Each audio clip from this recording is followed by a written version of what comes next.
Friends, fun life ত্রিবিষা চ্যানেলে সবাই welcome জানাই। আজকে তোমার সঙ্গে আরেকটা ফুড রেসিপি নিয়ে আইছি।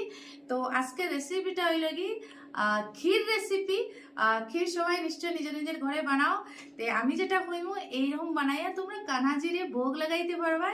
আর যেহেতু সামনে পৌষ সংক্রান্তি আইতেছে, তো এরকম বানাইয়া লাড্ডু গোপালরে ভোগ লাগাইও। তো ফ্রেন্ডস, চলো আমার সঙ্গে কিচেনে। তো ফ্রেন্ডস, আমি এখানে কিশমিশ নিছি, মখনা নিছি, যেহেতু কানাজির মখনা খুবই ফেভারিট। আর এখানে আমি সোনা মসুরি রাইস নিছি, আর আলমন্ড নিছি, কাজু নিছি।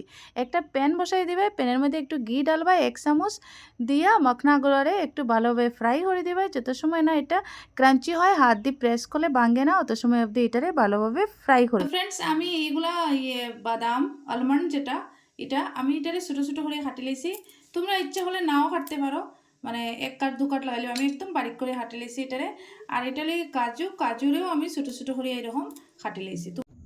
তো একটা গ্রাইন্ডার জার নেবাই ফ্রেন্ডস, নিয়ে যেগুলো মখনা আমরা ফ্রাই করছিলাম এইগুলো ডালবাই, ডালি একটু দারদারাভাবে গ্রাইন্ড করবাই।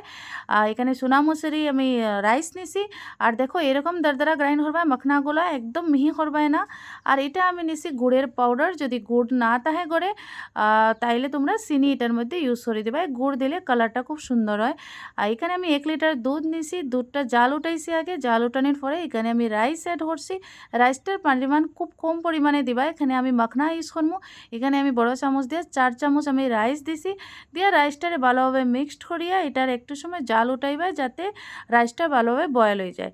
এখন যেগুলো আমরা কাজু আলমন্ড কাটিছিলাম এটাও এটার মধ্যে অ্যাড করে দিবাই। করিয়া এটার মধ্যে এলাইচিও সঙ্গে সঙ্গে দিয়া একটু সময় আবার জাল দিবাই। সঙ্গে আমি কিশমিশও অ্যাড করে দিছি। দিয়ে একটু সময় মিক্সড করিয়া ভালোভাবে একটু সময় জাল দিবাই, যাতে কিশমিশ কাজুগুলো একটু বয়েল হয়ে যায়। তারপরে ফ্রেন্ডস, এটার মধ্যে গুড়ের পাউডারটা অ্যাড করে দিবাই।